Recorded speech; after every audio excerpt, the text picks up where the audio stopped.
Welcome to Sideline Judgment. My name is Sergio. My name is Tyler. And today, Tyler, I would argue it is the most important episode of the draft season. I would argue is the most important episode of the season until maybe next year. But I would agree with that sentiment. It is, of course, the episode where we interview each other and we are able to talk about the Jags and the Dolphins in the best way possible. Hear our own voices. That's why it's important. As if we don't hear our own voices. We started already. a podcast to hear our own voices, and we're doing it even more. Oh, we love arrogance. No, seriously, this is going to serve as our Jags and Dolphins draft series episode. We decided to combine it into one and put it out as our weekly episode. So we will be talking all about the Jags with a very, very clean slate. We will be talking about the Dolphins, building upon what they did last season, looking forward to the future. But of course, Tyler, we will begin with a fairly large quick hits in terms of magnitude of stories. We are going to try to keep this relatively short. We'll try our best. We will do our best. We begin with the heavy news of the Les Miles allegations at LSU. How does one put this? Les Miles was accused, my apologies, of inappropriate conduct with female student employees. Now, to begin with, a woman should not feel like she has to tiptoe around her place of employment to begin, 100%. Number one. Number two, it's not like Les Miles wasn't married with kids and deep into his 50s. So there's that age aspect that also has a bit of a creeper aspect to it. And this comes on the heels of the report on sexual misconduct and the way that the university dealt with it at either the end of the Miles tenure / for the entirety of the Ed Orgeron Taylor tenure. Exactly. And so it's not a great look. The reason we got these allegations coming to light was because the USA Today sued the university because they would not release the findings of this internal investigation that took place in, I believe, 2012 or 2013. I believe one of those years. As a result, Kansas, where he is employed currently, has placed him on administrative leave as they investigate to see just the character of Les Miles, I guess. It's very interesting that he was placed on administrative leave at the school where this did not occur, but I'm not saying I disagree with the decision. I just don't know what to make of it. And we just had this conversation, but probably a couple months ago with LSU. But I would have liked to have thought that we would have learned something, but you would think, right? Yeah, that was more applicable then because I mean, this is all information that from like a while ago. However, it's funny because there was a part of this is the big part to me is that there was a part of this internal investigation that went over text messages with Joe Oliva and I forget who else, one of the boosters, I believe. The former athletic director for LSU. Former athletic director Joe Oliva, talking about how this conduct was a way for them to maybe move on from Les Miles. This was back in like 2013. Miles wasn't fired until I think 2015. Yeah, it was 15 when Coach or 16. Named. Yeah, 16.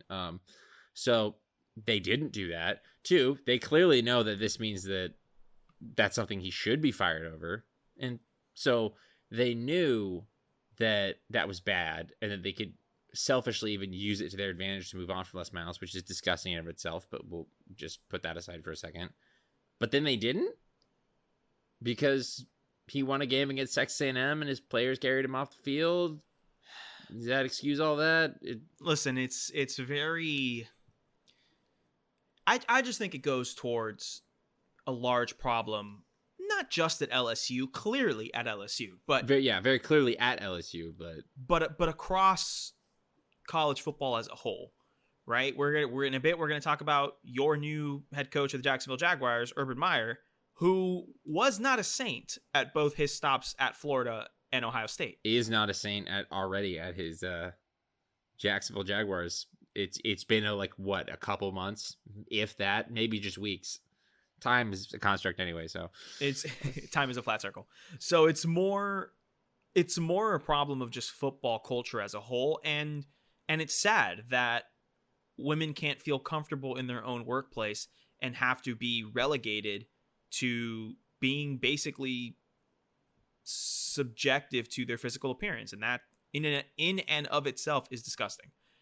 And the fact that we had to open our show with this just shows how much more we as a college football community and the people who have power in these institutions have to go.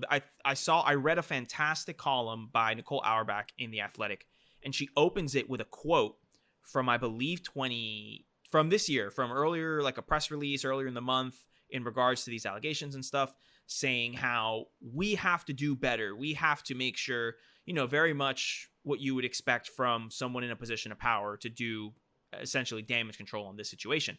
But it was very interesting where he said that we have to create a culture, and I'm paraphrasing here, and it was the current LSU athletic director whose name escapes me, but it does. Sorry. No, it does for me too. He basically said that we have to create a culture where people are comfortable, people have initiative to speak up, even if it may hurt the institution, in this case, LSU, right? Even if it may hurt the LSU football program in this case, but that you can go to bed saying, I did the right thing today. And the fact that we have to basically teach morality within these institutions is the problem of itself. But the solution is to essentially teach morality. It's more so, while the fact that these things happen is disgusting of itself, and that's a problem, I think the problem that we're having to face with right now is not that they happen, is that what these institutions, the people in power, do when it happens. They sweep it under the rug. They don't want to hurt the institution. I mean, they clearly know that it's not good, and they say we don't care.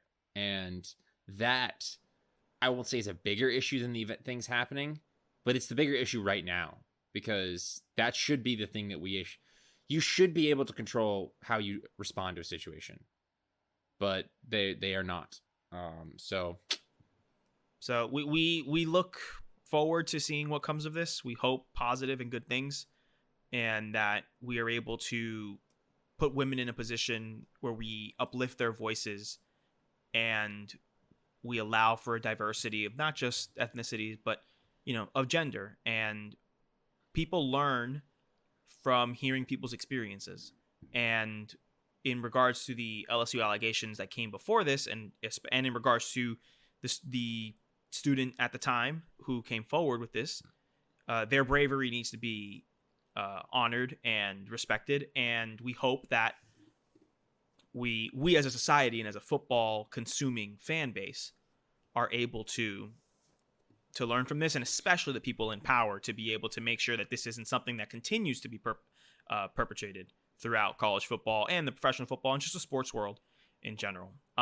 For Les Miles in the future, I anticipate him eventually, and by eventually I mean relatively soon, to be gone out of Kansas.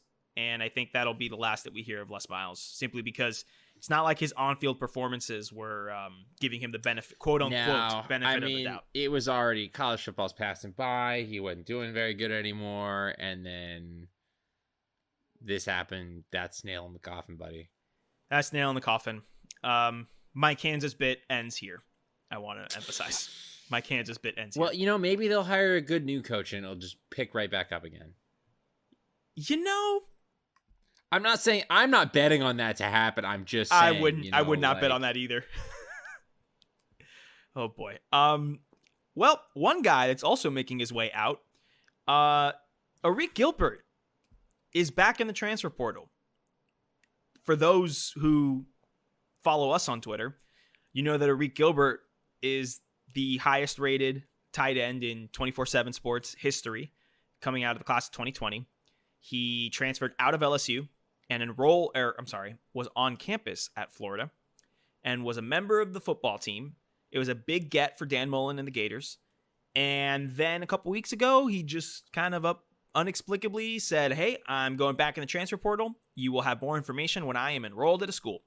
And that was it. Keyword there, enrolled. Exactly. And there was nothing on the Florida side. that really said anything about it. It was strictly Arik Gilbert and his Twitter account. Now, the speculation, and I will use the word speculation Big words specifically, there. Speculation. is that he would not have been academically eligible to play football at the University of Florida. We have talked about this in the past, Tyler, where recruiting at Florida is a little bit more difficult than your Alabama, than your LSU, than maybe your Georgia, simply because the academic standards at the University of Florida are higher than those institutions. They're not Vanderbilt and Stanford. No, yeah. It's slightly more difficult than... It's the slight... It's not a different ballpark, but it is slightly more difficult. Exactly. And so, because of that, speculatively, Arik Gilbert is not on the team. Now, there's some questions. He has been very homesick. Maybe he goes home to Georgia, and I wish him nothing but the best if he does. He could come back to Florida. If it is an academic issue, he could drop down to JUCO, play a year, get his grades up, and come back to the D1 level. Florida could still be an option at that point. So just to say that the top transfer target in the country was landed by Florida and Dan Mullen's staff and is now back in the portal for what looks like things out of their control. And that's part of the thing. This is all speculative, but you got to think, there is no more perfect place for Arik Gilbert in the country than Florida right now. And Florida absolutely has no reason to not want him. And then also just the phrasing of, you will know when I am enrolled at a school, when I'm in there, makes me think it makes us speculate that this is something to do with grades. And when it has to do with grades, then that's just something you have to accept. I would like to call upon my Bachelor of Fine Arts from the University of Florida and one Dr. Mikkel Pinkney. Oh boy. Who taught me one of the most lasting things I learned in undergrad. He would say, Sergio, punctuation is key. And he's right. Your choice of words, the specific, you as a writer, Tyler, know exactly what we're talking about. Details. Details. He didn't use the word enroll just because he thought it sounded nice. He knew exactly what he was saying in there when he's crafting that message. A period in a certain place is important. A comma is important. Ellipses are important. He used the word enrolled for a reason. And that's part of the reason why we are deducing that it was an academic problem. We wish him nothing but the best if it is an academic issue. And if it is an academic issue, we hope he gets his grades up and he goes wherever he sees fit. Because at the end of the day, it's all about him. Us as Gator fans, us as college football journalists, do what's best for you. We hope that you succeed. Exactly. And last part of Quick Hits, there are more schools opting out of the EA college football game. Ellipses, for now. I only care about one of these three schools. I got to be honest with you. It's our there's three schools. There's Notre Dame is opting out. Northwest is opting out. That sucks. Hopefully we can get them back in when the time comes. Tulane is opting out. Why make the game? Why make it? If I can't have the best uniforms in college football, why would I buy a football game? I don't want it. I don't. Okay, hold on. EA, that's a lie. I will take the game without Tulane. It's like that line in the movie The Lorax where they gives the Lorax a marshmallow and it's just now I'm gonna eat this, but I'm highly offended by it. Yes, that's exactly what it is. I'll take the game, but it could have been better. There better be some downloadable Tulane uniforms. That's all I'm saying. Reddit, you better be on it, baby. Yeah. Listen, we talked about this when Notre Dame was the first school to announce it. These are schools that are half PR, half a smart recruiting tool. They're trying to look like the schools that are very player friendly. And the only one that can back it up is Northwestern because their players literally tried to form a union. Yeah. Literally tried to form a union. Now, that was shut down by the Northwestern administration. But for the sake of this press release, they don't want you to know that. Listen, we're not worried about it. We just thought it would be important that we're all on the same page. These are the schools that have formally announced and have said that they will not be in it unless players can profit from their name, image, and likeness. We will talk about name, image, and likeness later on this summer, sometime in July or June. It's in April. My bad. We're expected to get, I know, right? It's coming up. We're expected to get a ruling from the NCAA on name, image, and likeness and potentially the one-time transfer rule.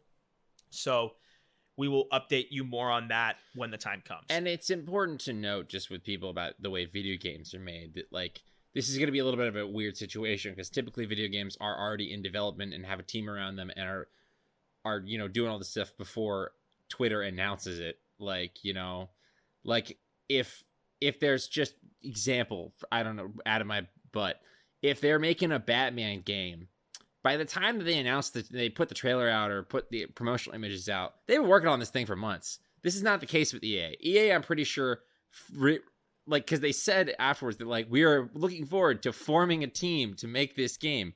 They basically said, like, the moment we get the green light, we're letting people know. So there's a lot longer of a process it's going to take for this game than most games that you know about. Like, they said, we're ready. It's all the ball is in your court, NCAA. That's the thing. So, like, I'm not worried about it. There's a long way to go. Yeah, neither am I. All right, Tyler, let's move past quick hits. Let's get into this episode.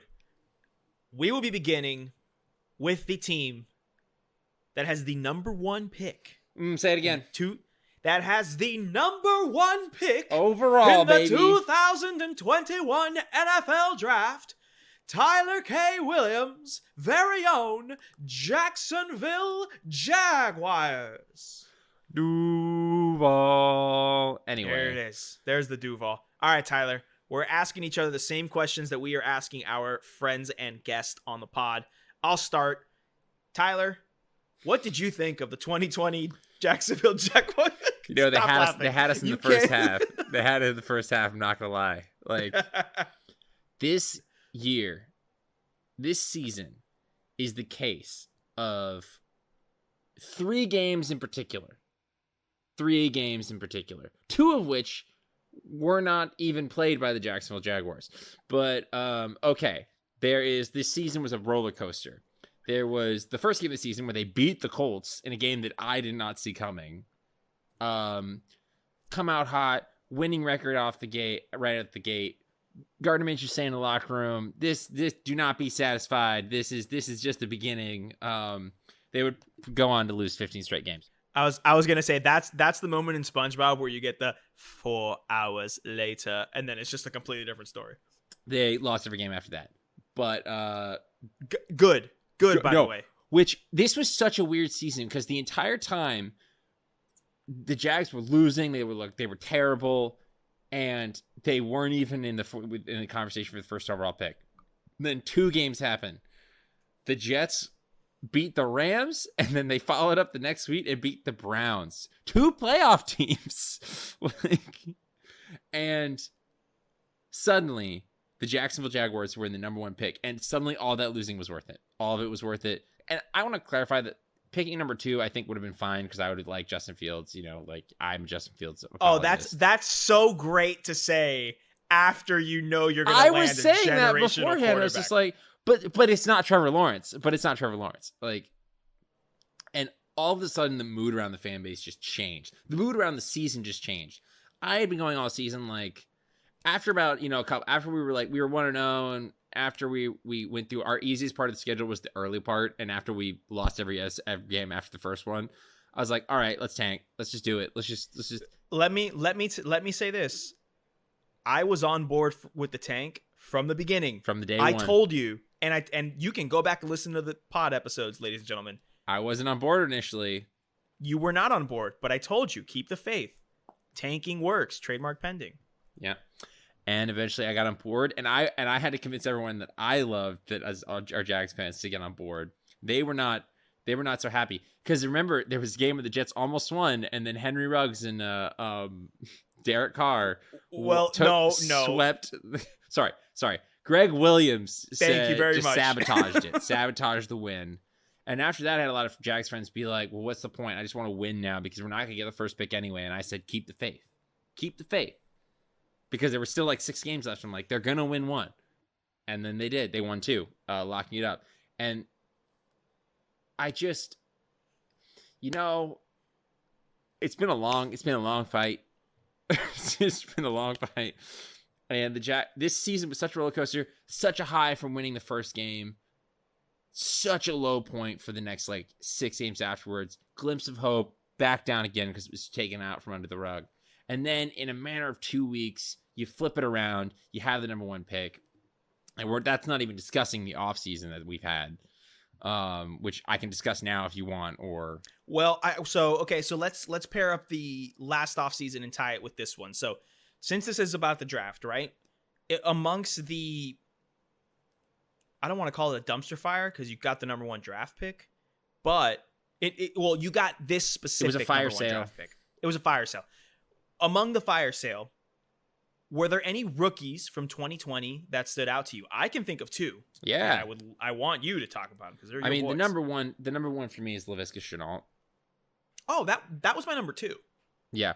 Well, to me, what's more, CJ Henderson and Caleb on Chason had good years, okay years. It's tough because one thing I always try to evaluate is that like it's so easy for very good players to play terrible on clearly bad teams. Like we see it all the time. Like players it's just hard to be good on a team that sucks. Like even if you are a good player.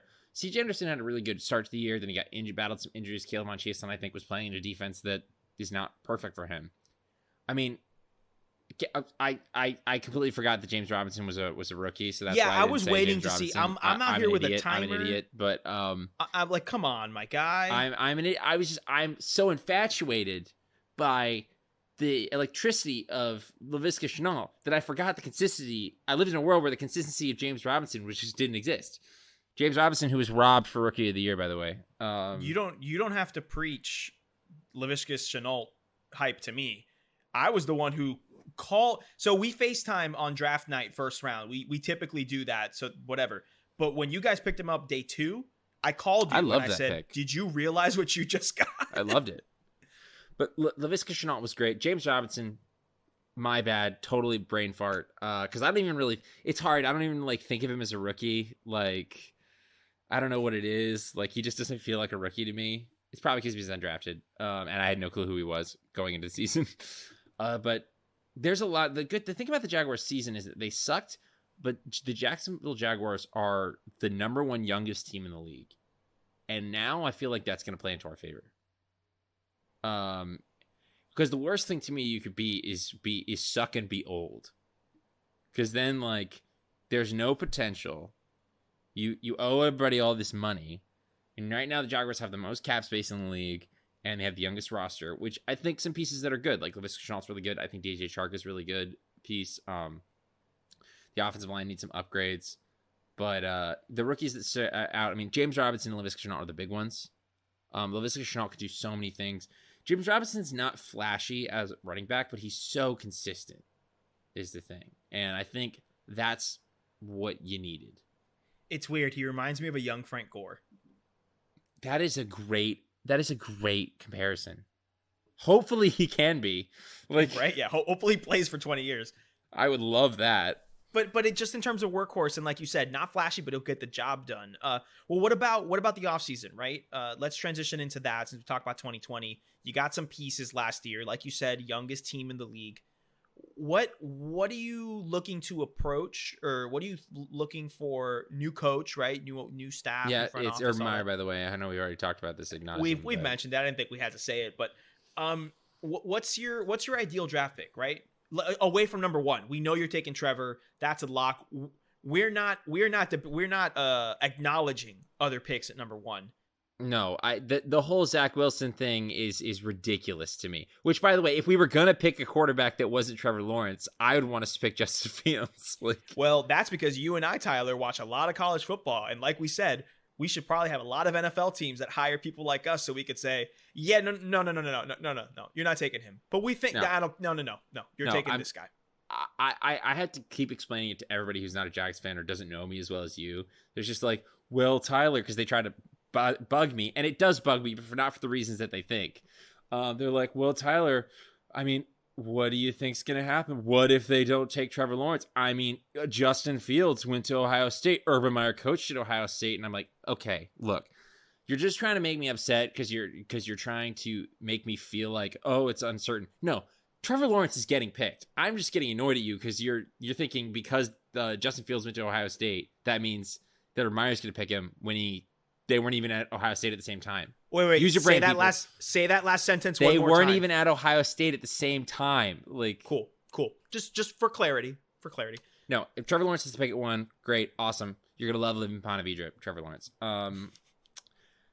No, in our 20s pick, for the Rams pick, I think there's 2 ways to go with it. My dream draft pick is Christian Barmore, the defensive lineman out of Alabama. Like, I really want him. That boy can play ball. I want a really good defensive line. Like, the last time we were good, it was most of the time teams are good at football. It's because of a defensive line. Like, football is a trenches sport. Don't let the flashy spread offenses tell you otherwise. You win football in the trenches. And on the flip side of that, I think that if they don't pick him or he's not there, I think the best offensive lineman available, because I feel like it's kind of fool's errand to go try and pick exactly which ones. I mean, like, obviously I'd want Penei Sewell or Rashawn Slater, but like Tevin Jenkins will probably be there. Alex Leatherwood, Creed Humphrey, even maybe like Alex Leatherwood would be good. Did you know that he played all 5 positions in college? I did not know that, actually. But at both FSU and at Alabama, he played. Oh, then that's my guy. That is also really good. I mean, I would love him too. That's the thing. It's kind of hard for me to see what offensive lineman is going to be there in the 20s because they more will get picked ahead of them. But whatever, he's either the best offensive line or Christian Barmore if he's there, because like I want to win in the trenches. You have Trevor Lawrence now. You have, honestly, pretty good, in my opinion, not bad skill talent on offense. Your defense needs a lot of work, and that's more of a wholesale thing, and we'll get to that later. But you need to either keep your quarterback upright with your improved defensive line, or you need to get the best defensive tackle in the draft, Christian Barmore. And the drop off is pretty significant after that, in my opinion. So that's what I think. It does depend on what they do in free agency. That's what I was going to ask you. What do you think? Because you have the most cap room. We're not going to ask all of our interview guests this question, but given that the Jags have the most cap space in the league, what do you think? Because free agency comes first. It's in a little over a week and a half. I know, right? What do you think is going to happen in free agency, and how is that going to affect what happens in the draft at the end of April? What I want to happen, I want Allen Robinson to come home. I don't think it's going to happen, but I want him to come home. But I think that what Urban Meyer's probably going to do is, it's hard because they have so much cap space. And for the first time in forever, Jacksonville is like kind of a desirable destination to go to. A little bit, maybe, because of intrigue. It's intriguing, which is not, we have not been intriguing, and I don't know ever. So I'm not really like, it's hard for me to guess. I think what the strategy is going to be is going to bring in experienced players. Because Urban Meyer's filled his staff with a bunch of NFL coaches mostly. And Charlie Strong. Yeah, and Charlie Strong. But I'm fine with that. Yeah. So I think that the focus in free agency will probably be in bringing in guys who are not super expensive maybe, but add some experience, some depth. Leadership is a big thing because this is a young roster. And I think that can play in Meyer's hand because I think the leadership style will be helpful from his college days. But I do think you need some of the experience in the locker room, some of that people who've been in NFL playoff games or people who've been around the league for 10 plus years. So I think that's going to be the direction. I think they're going to try to get some offensive linemen, try to get some defensive help. I think they're going to focus very heavily defensively in free agency. I think that's smart. I think that's very smart. I mean, today Carlos Dunlap was released by the Seahawks, so bring him to Jacksonville. I see that. I mean, that's like it's not like high on my list of priorities, but it'd be cool. So then you said you want Christian Barmore, right? What do you think? Baby. What do you think they're gonna do though, realistically? I think it's tough because again, I don't know what Urban Meyer's draft strategy is. Because he's never had one. He's never had one. We're learning a lot of new things. Pick one is taken care of. Yeah. I mean, the Jaguars had a photo shoot for Trevor Lawrence's pro day. Anyway, did they really? Basically, they Urban Meyer was there. They're posting pictures of him in the background while Trevor Lawrence is in the foreground taking a snap, he's doing the Urban Meyer pose where he's got his hands down on his knees and he's looking at him. All that kind of stuff. It's happening. Anyway, I don't know. I feel like they'll go offensive line, but I do feel like defensively, a sleeper pick I think would be Trayvon Merrick, the safety out of TCU. I think they may go defensive help because it's just hard for me because like offensive line I think is the way to go, and I think that's the way that they will go. I want them to go Christian Barmore, but I think they will go offensive line. I would not throw out some secondary help. Mm-hmm. If they like JC Horn, he could be there if he's there. Trayvon Merrick is a little early for him, but you're not going to get him probably in the second round. Additionally, I think that, it's always possible if Kyle Pitts falls far enough, they'll trade up to get him. I would do it in a heartbeat because we don't have tight end like at all. That would be, especially since Tyler Eifert was released. That would be like Trevor Lawrence, Kyle Pitts in the end zone touchdown. That's like, if you could imagine what a college football all-star team was like, that would have been the connection. Yeah. That would have been it last year for a college football all-star team. I want it so bad. Oh, man. I think they're going to push wide receiver and running back down because we've got a relatively good core there. Workable, and you don't have to address the later rounds. Tight end's a gamble because if you can get Kyle Pitts, I say throw some picks to another team and do it. I say go for it. You have the capital, do it. Pat Freiermuth will be there. I don't think you take him there, but after that, the tight end depth gets a lot shorter, so you can address that later. So if you can't get Kyle Pitts, I think they will go for offensive linemen, possibly some secondary help if they like a player well enough. But again, we're shooting in the dark here because no one knows what Urban Meyer's draft strategy is. Trent Baalke's technically the GM, technically, but let's be honest here. We know who's pulling. We know who's pulling the strings to make the decisions. All right. I think we got a good idea of the Jags. It's an exciting time to be a Jaguars fan, in my opinion. I am so happy for roller coaster of a season that was ultimately a great ride at the end. Listen, I am very happy for you. I really as your best friend, I am genuinely happy for you, man. Thank you. I am. We the people of Duval County needed this. You needed this W. God, we needed it. Please, God, we needed it. You need this. All right, Tyler, I would like to pass the metaphorical microphone over to you. All right. And I got to say, as your best friend, now I am a little, not worried, interested in how you're going to take this. There are many avenues that this Miami Dolphins team could go in. And we will get to them in a bit. Before we go ahead, let's look back. What do you, Sergio, think of the Miami Dolphins 2020 season? Name me a team that went 10-6 in the last decade and didn't make the playoffs. Honest, I don't know. One team. And it's the 2020 Miami Dolphins. Okay. And it's because the AFC was so difficult this year that even with an extra playoff spot, because there were 7 in each conference, ladies and gentlemen. There's an extra playoff spot. The Dolphins lost on a tiebreaker. We lost out on a playoff spot. Now, here we go. This season was a success. I do not want to hear otherwise. There have been Dolphin fans in my life that it's kind of like letting it all get to your head. It's like a child star, right? They kind of immediately got this rush of energy of we can make the playoffs, we're this and that, or whatever. And they kind of fast forwarded to the mentality of a Dolphins fan that we probably should have in about 4 years, if according to plan this works out. Mm-hmm. Where it's we expect to be in the playoffs and we want to compete every year. But ladies and gentlemen, 2 years ago, we had a fire sale for this football team. We got rid of everyone. The highlight of 2 years ago was the Miami Miracle. It was Gronk breaking his own ankles at Dolphin Stadium, at Hard Rock Stadium. There's been so many names for that stadium. There's been so many names. Then last year, the team was expected to go 0-16. They were expected to be your Jaguars last year in 2019. And what did they do? They got the absolute living bleep beat out of them for the beginning of the year. And then my man, Coach Brian Flores, made lemonade out of the stalest lemons possible. This man won 5 games with an XFL roster. Not even kidding.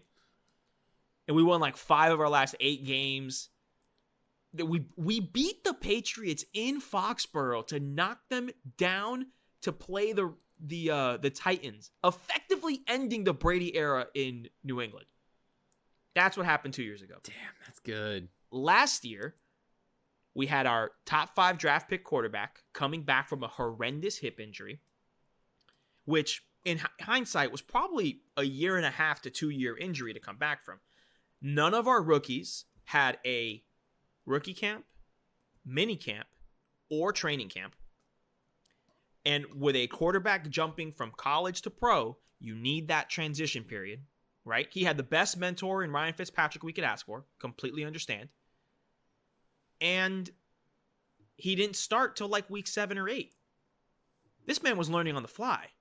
Not to mention, Chan Gailey, the former offensive coordinator, because we promoted 2 guys from within to be co-offensive coordinators now, had a different Clemson playbook. model, baby. Clemson model, baby. Had a different play. Yeah, strong defense. Have a good quarterback and co-offensive coordinators. Look at us. He had a different playbook for Fitzpatrick than when Tua was in, which I understand now looking back in hindsight, because maybe the injury he wasn't ready. He couldn't move the same that he did that junior year at Alabama before he got hurt. Like, there are a lot of things with Tua that he didn't look like the Tua that we saw at Bama because of those reasons. And we still won 10 games.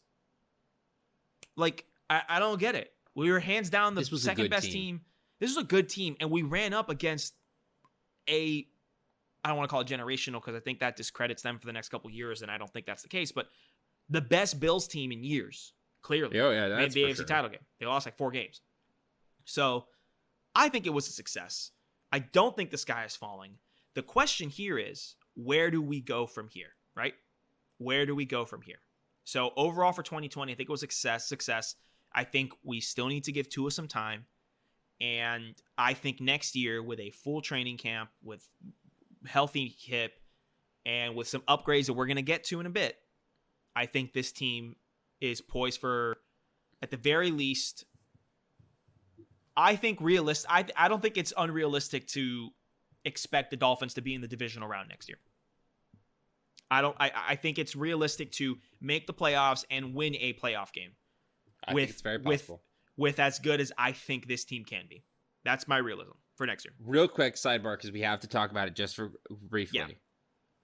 I think we're going to be doing the rest of these questions with the assumption that Deshaun Watson will not be coming to Miami, correct? So I was going to give a caveat, because I basically have 2 draft plans. Because if you don't win the Super Bowl with Deshaun Watson in this team, I mean, just throw the franchise away.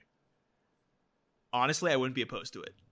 Yeah. I might drive up 95 and park my ass in Duval. No, listen, I'm going to operate under 2 different draft scenarios. Okay. The first scenario is Tua stays, we don't trade for Deshaun, and we build around him, which I'm perfectly fine with, and I am on board 100%. The second scenario is you give up and you get Deshaun Watson, which I would also 100% be on board with, because it's not that I don't like Tua. It's not that I don't believe in him. It's that I'm getting Deshaun Watson. It's Deshaun Watson. Like, it's just not the same. Like, it's not. Tua can have a completely successful career even when, like, maybe Super Bowl.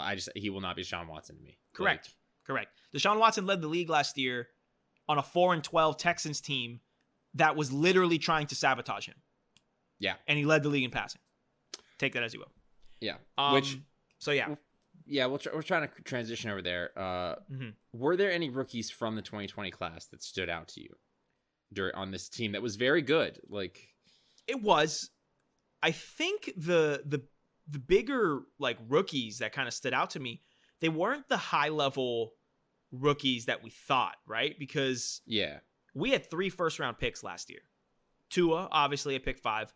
Austin Jackson at pick 18, the tackle out of USC. And Noah Igbahogany, cornerback out of Auburn. Neither of those 3, I think, were our best rookie. Tua, we've already mentioned about what I think about Tua in the situation. Austin Jackson, oh boy. that did not go well this year. Now, it takes a lot of time for offensive linemen to Gotta give him some time. But like Solomon Kidley out of Georgia, he was a 4th round pick. He did some he was a guard. He did some well stuff. Robert Hunt, that boy was balling. Robert Hunt had a good season. Second round pick. When that pick happened, I texted you and I said, this is my guy. Like I was so happy that we ended up with Robert Hunt. It was a great pick in my opinion. Raekwon Davis was a 2nd rounder. He played pretty decently. But I think the big one, the pick that I really had a lot of hope for, but it just didn't work out, unfortunately, was Curtis Weaver, the linebacker out of Boise. We traded up to the 6th to get him. It's not saying much. You probably have a 7th round pick, whatever. But I really thought he was going to make the team and he was going to make an impact, and he didn't even make the team coming out of training camp. So that was a bit of a disappointment.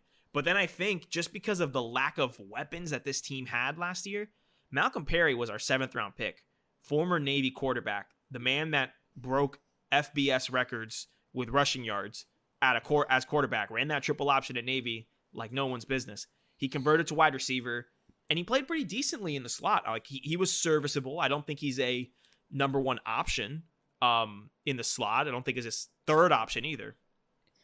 I find it is indicative of, I think, some of the things I throw out when people criticize Tua's season. When I was just like, one of his starting receivers was a rookie, converted former Navy quarterback. Like, yeah, and a good one, like a great athlete, great player, but like not the same as like an actual wide receiver. You know who the other starting wide receiver was at one point? University of Florida's very own Antonio Callaway. Antonio Drops Callaway? Antonio Drops Callaway, who, as we know, had his moments at UF and, listen, talented, but the man can't stay on the football field for one reason or another. And like you joked, he drops a lot of footballs. He does. So I would give, looking back on this draft class, I'd probably give it like a B-, C+, because Igbahabani, not that he's bad, but he just definitely didn't fit. He didn't 100% adjust to what Flores wanted. And I'd give him another year to see what happens. Austin Jackson, if that man doesn't improve a bit, man, that was a whiff. And then Tua, like I said, I think I got hope for him and all of that. So, a lot of picks. Not all of them made the roster as expected. Brandon Jones had a decent year as well. Safety out of Texas, a really smart IQ guy. He moves around a lot. He was a safety at Texas. Flo likes to play him in the nickel and move him around a bit. And it worked out. Listen, a Flo defense I'm always going to trust regardless of who's out there. I love Brian Flores' defenses. Yeah, me too. They're fun to watch. And I think the draft class as a whole made an impact. But again, young guys, it's going to take to develop. Not a flashy impact. Not a flashy impact. You know who was the youngest team in the league before the Jags this year? The Dolphins. So...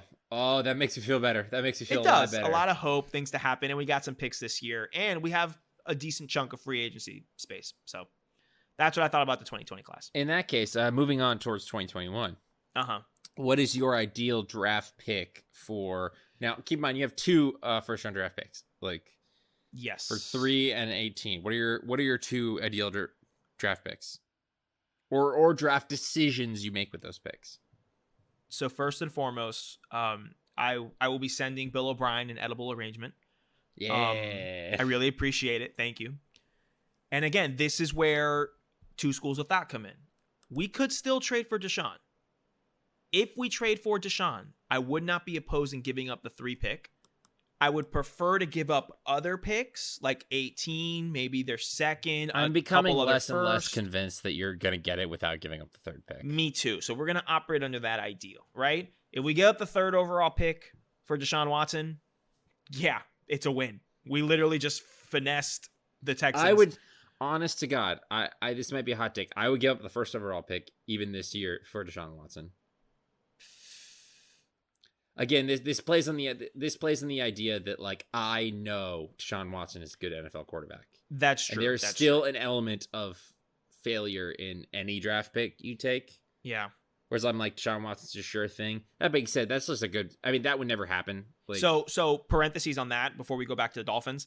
I wouldn't do it simply because you're not only, even if it's Deshaun for the number one overall you are pick straight up, giving the Texans Trevor Lawrence. Not only that, you are giving the Texans Trevor Lawrence, but you're also effectively giving up a large chunk of your cap because you have to remember how big of a contract Deshaun has.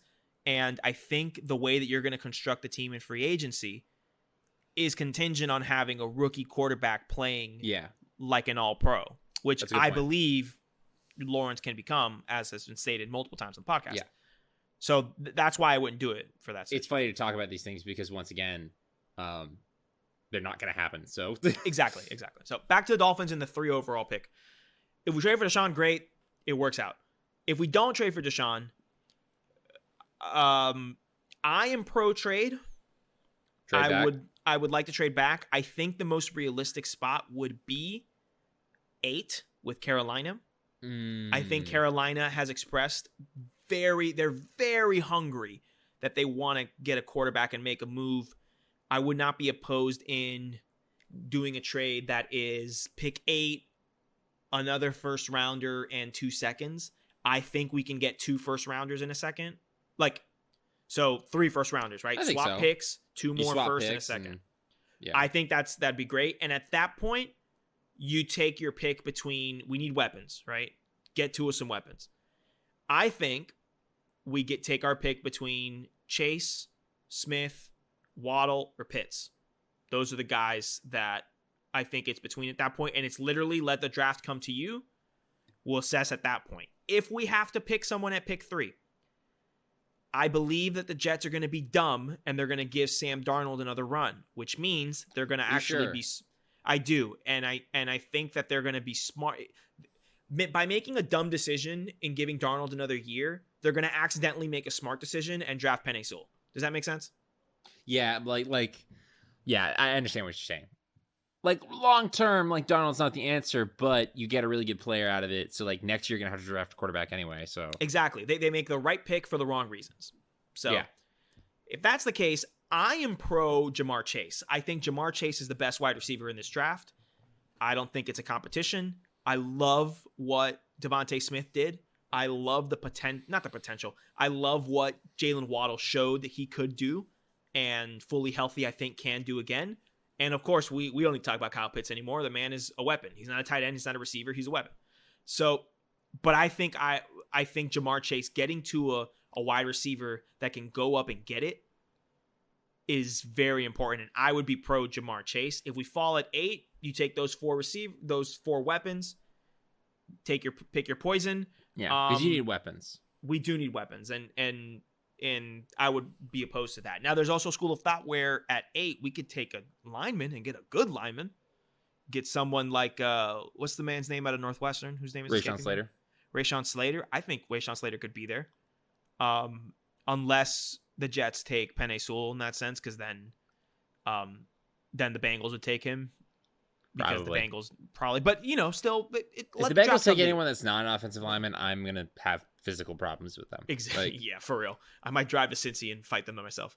But that's my thing with pick 3, right? Let's go to pick 18. Yeah. Pick 18 is a bit more interesting, right? Because you look at our needs, weapons, obviously, wide receiver. More linemen is never a bad thing with this team. Linebacker would be nice. Running backs would be nice. Edge rushers would be nice. I have a bit more faith in Flo to be able to identify defensive talent and being able to essentially spend a higher draft pick on. It's the philosophy we always talk about, right? Coaches like to spend the higher draft picks on the side of the ball that they're not coaching. So, to get the better players, because they believe, whether it's the right decision or not, they can make the players on their side of the ball better. So. Exactly. They believe that. And so I think, I don't want to do it because I don't want a running back in the first round. I wouldn't be opposed to Najee Harris, but my thing is that I love little rich. I love the 2 guys out of North Carolina in the second round, because we also have a high second round draft pick. I like Collins out of Tulsa. I really like him. Yeah, That'd be good. I That'd be a think good he'd player. be a good fit. Another lineman wouldn't be bad. I would take Leatherwood. People would say it's a stretch, but I would take Leatherwood at that spot. I know we don't need another cornerback, but man, would it be fun to see J.C. Horn in this defense? It would. It's the perfect defense for him, right?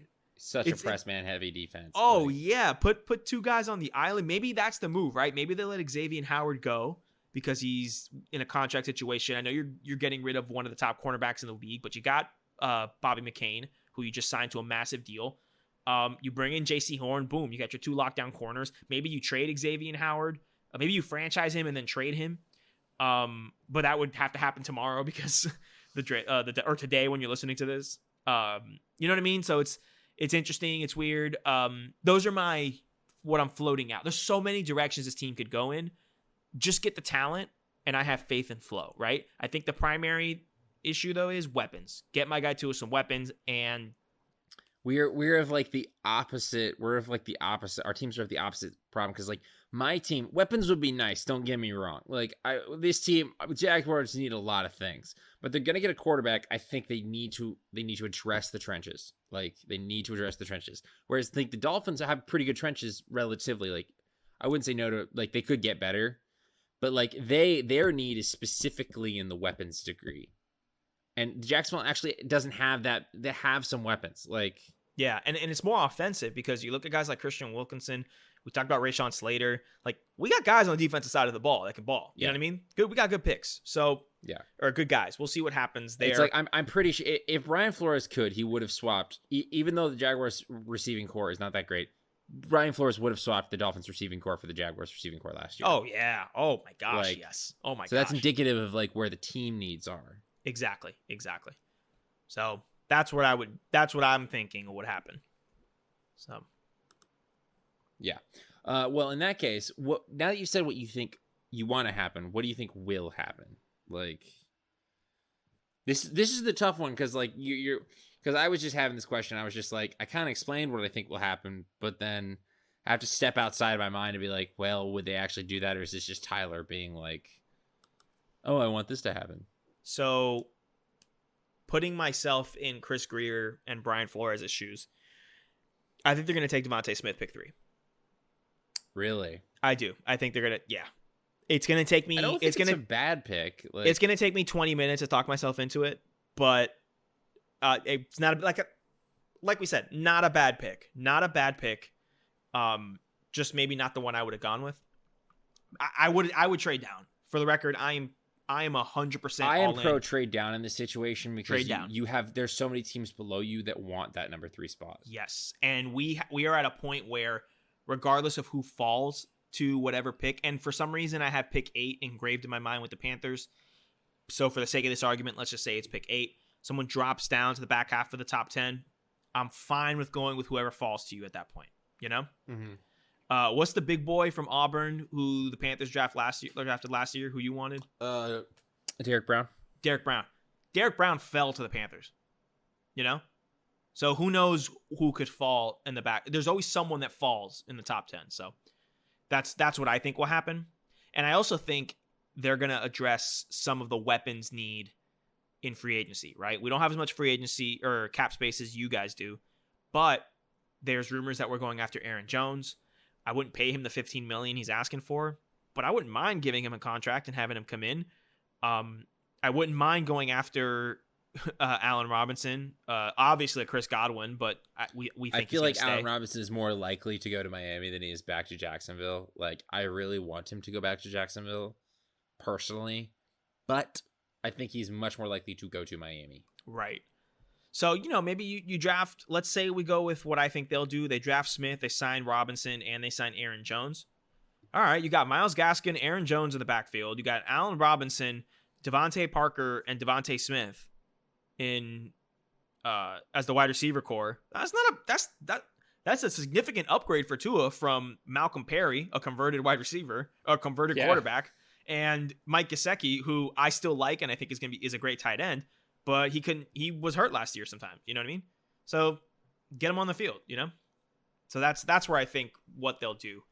But again, it's interesting. And also with them, you never know. And the gray cloud hanging over all of us, Tyler, is Deshaun Watson. It's Deshaun Watson, because that changes everything that we just talked about. That changes the complexity of everything, because we could give up half of our draft capital for that, and it would still be a good move. Yeah. Because he's Deshaun Watson.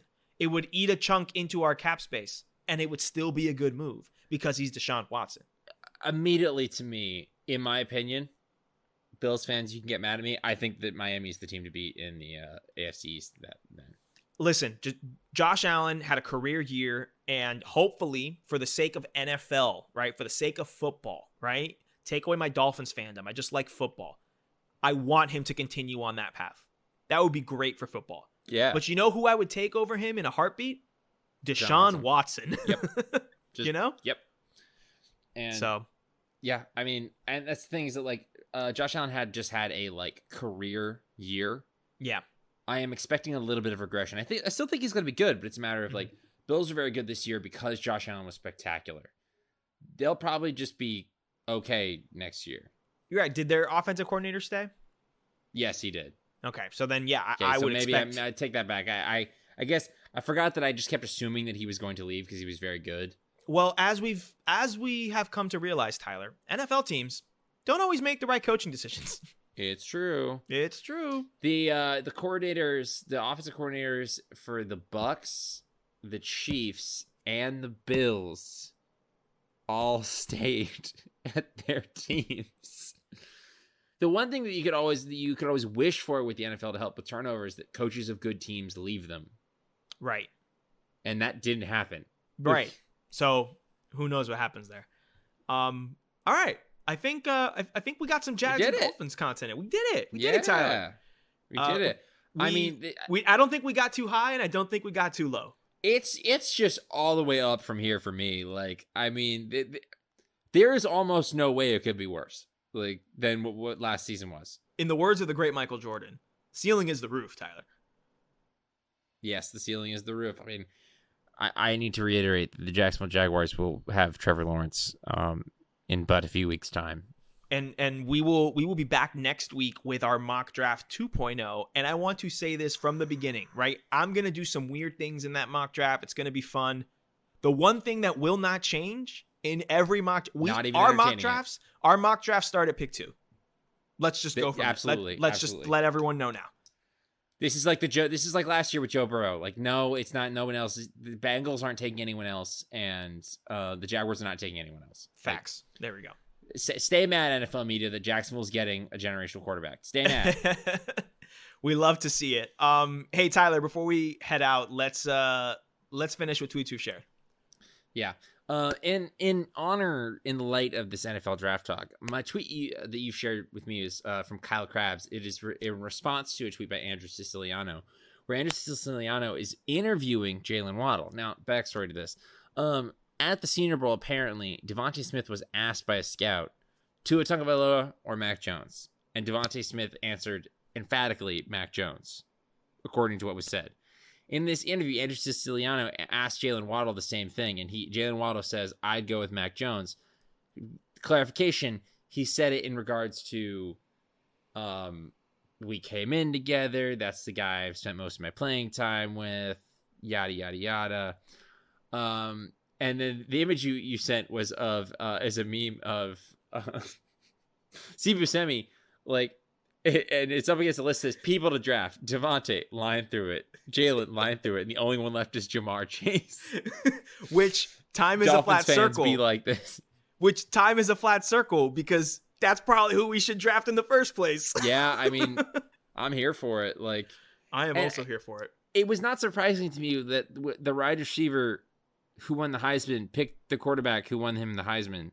Like, it's not surprising to me that the wide receiver that was the number one option on the team picked the quarterback that was his quarterback when he was the number one option on the team, and not the fourth member of the depth chart when he had Jerry Jeudy, who we all talked about as being a generational talent, Henry Ruggs, who we all knew was faster than daylight. That's the question. I want to know what Jerry Jeudy and Henry Ruggs think. And Jalen Waddle was above him on the depth chart before he hurt himself this year.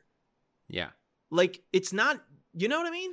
I'm not trying to take this. This is not to take away from these players. It's more of like, this is how the Dolphins should be making their process. It's just like, Which actually, that's my thing that I was going to say about Jamar Chase earlier that I saved for this moment because I had this, is that like I like all three of these players. I think Jamar Chase is the most balanced because Devontae Smith is all about balance at the college level, but there is the element of his size and frame is an outlier at the NFL level. It could work. It's worked at college. It's an outlier in college. It could work in the NFL level. Jalen Waddle is a speedster, and speedsters are kind of hit or miss because his number one trait is speed. And like, if you can stay healthy and that can be a part of it, awesome. But if you take John Ross had this whole thing. The way John Ross won in college was speed. Didn't translate to the NFL because he got hurt. Jamar Chase, I think, has all of the route running and down-to-down consistency and just get me a first down that Devontae Smith has, but I think has a little bit more deep speed. It's just more balanced, man. Like Jamar Chase last year was what Devontae Smith was this past year. Like, I mean, people forget about Jamar Chase because he didn't play. I think Jamar Chase would be the right pick. Like, I agree. And before I move on to my tweet, this might be a take, but I'm just from the top rope. I'm going to jump off. If Randy Moss never existed, right? If we never got Randy Moss in the late 90s and 2000s, people wouldn't be saying you got mossed. In 3 or 4 years' times, people would be saying you got chased. Okay, that is a bit of a hot take. It is, but no. But this is if Randy Moss didn't exist. Okay. Like, I'm saying, I see that type of player in Jamar Chase in terms of his size and able to get up. Think that the phrase would be "you got pitsed," but well, you got pitched just. That's going to happen anyway. Like, oh yeah. Well, because you're going to be a linebacker matched up to him or a defensive back, and it's not going to matter because if you're a linebacker, he's going to blow by you. If you're a defensive back, he's going to bully you, as we saw throughout everything. All right, my tweet. I'm going to try to say this without getting angry. It's from Chris Sims, and it's from last Wednesday. And Chris Sims releases. He's an NFL guy. Like he does not. I remember what you're talking about. He's an NFL guy. You poor soul. He releases his quarterback draft rankings every year. Former quarterback and respected quarterback in the NFL, all that stuff. And I'm not gonna lie. For the past few years, he's been pretty spot on. He was hands down sure that Lamar Jackson was the best in that class. He was sure that Justin Herbert was in last year's class, which, by the way, I blame Mario. We were so wrong about. But not our fault. Definitely not our fault. But we were so wrong. Everyone that I know he has been great for all the reasons that like no one could have seen coming. Like, it's because Mario Cristobal took him and said, "What do you do good? We're going to do the opposite of that." That's why. Continuing forward. This is he says, he tweets on March 3rd, last Wednesday, my 2021 draft quarterback rankings, taping the podcast soon with full breakdown / explanation. Now, one would assume that because I'm flaming him on our podcast, I would have gone back and listened to the podcast and listened to his explanation. No, you don't earn that right when you put out this travesty of a list. Let's start off with number one, Zack Wilson. Already Throw gone. it away. Already gone. Trash. What? Who? Hoops?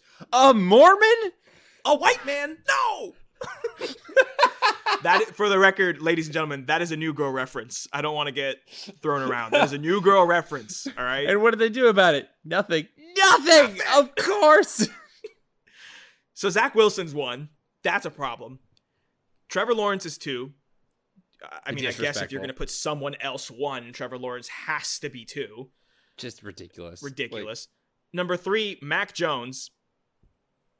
All right. Number 4 is Kellen Mond.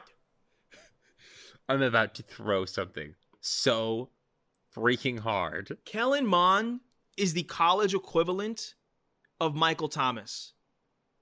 Only slants.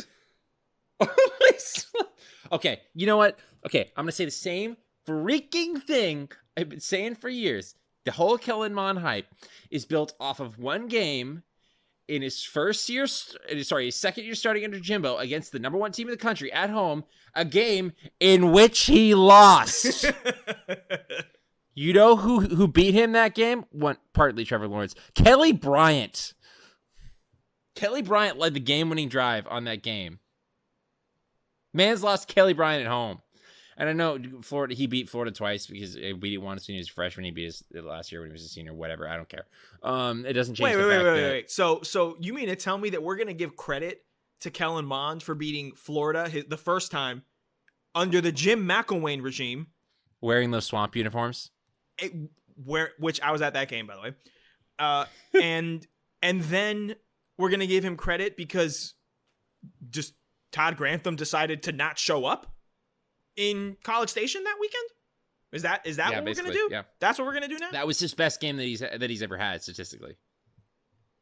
I don't understand this Kellen Mond. Hype.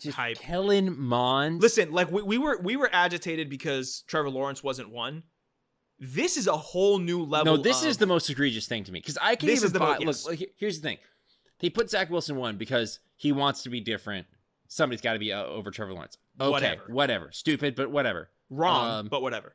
Mac, I can listen to an argument for Mac Jones at 3 simply because Mac Jones had one of the most statistically great years we've ever seen. I think that there's a lot of context you need for that to understand why that happened and why that doesn't make him a better prospect than a lot of the other quarterbacks. But I could get it, you know?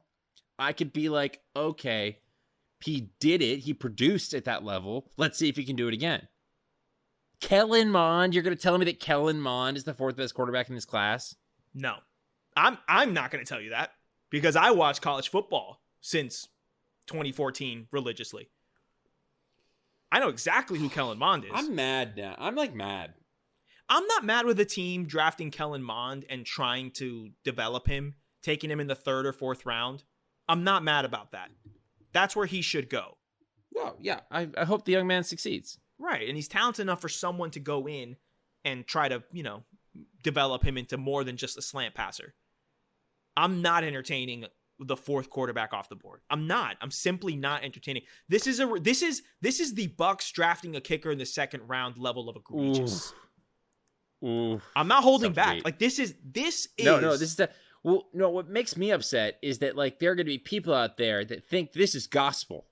There's going to be NFL people who respect Chris Sims for his NFL takes, which, by the way, are fantastic, and he is a really good NFL analyst. But there are people that have not seen Kellen Mond play a snap of football in their lives and are going to say, oh, well, yeah, I guess it makes sense. That's a problem. That is a problem. Who's the number 5 quarterback on this list? Thank God. It has taken too long for me to get to this man, but it's Justin Fields. Egregious that he's number 5. Egregious. Justin, in our opinion, we are clear Trevor Justin Fields 1-2. Yeah. We can entertain debates about the rest I'll of them. entertain Zack Wilson at 2. Like, it's a matter of preference.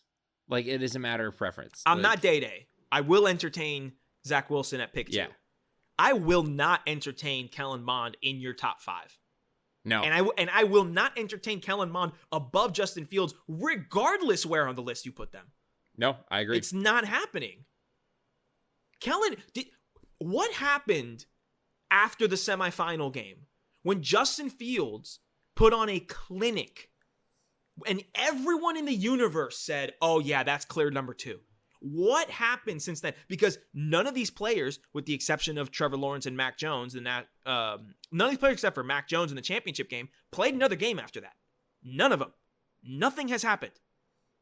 What happened since that game?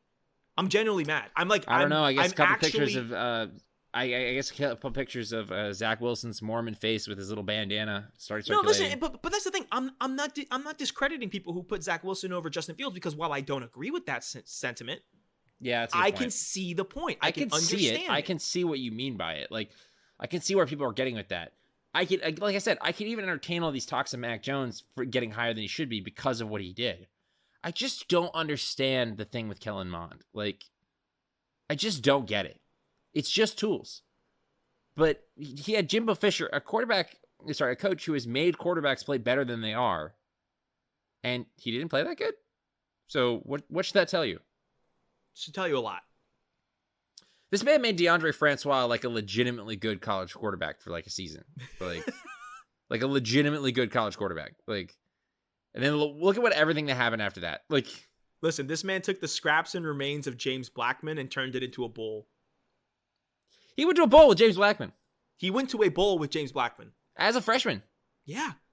Yeah. Weighing 137 pounds, dripping wet. And Kellen Mond never played better than the way he played. So I don't understand. I don't understand.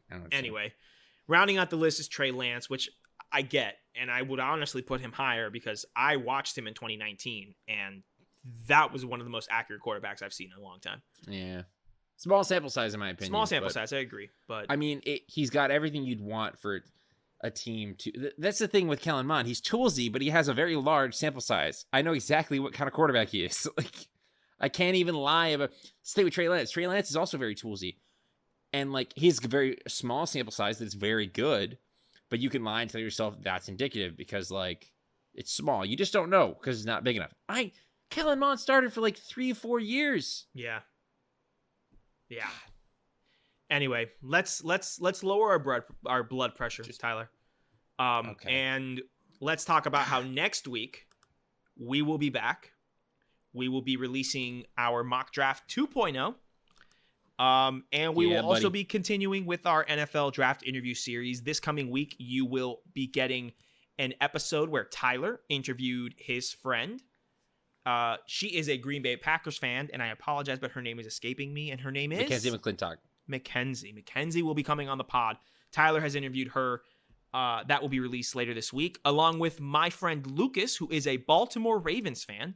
We will be talking about the the Baltimore Ravens, and about what Harbaugh needs to do to maximize Lamar Jackson before he has to sign his extension. That's it, Tyler. That's the episode. We talked to Jags, we talked to Dolphins. We're gonna do some mock drafts next week. Our friends are coming on. They're gonna talk about their teams. It's gonna be a good time. The Tampa Bay Buccaneers have opened up the floodgates for Florida teams being good in the NFL again. So if I had to suffer, we shall run where they walked. If I had to suffer, listen. If I end up with a Super Bowl victory, then suffering through yet another Tom Brady Super Bowl victory will have been worth it. That's where I'm going with that. Okay. All right. Awesome. I think that's a great note. I don't have nearly the hangups that you do, but okay. That's where we're going to end the podcast, Tyler. This has been another episode of Sideline Judgment. My name is Sergio. My name is Tyler. And this episode, Tyler, go Dolphins. Go Jags.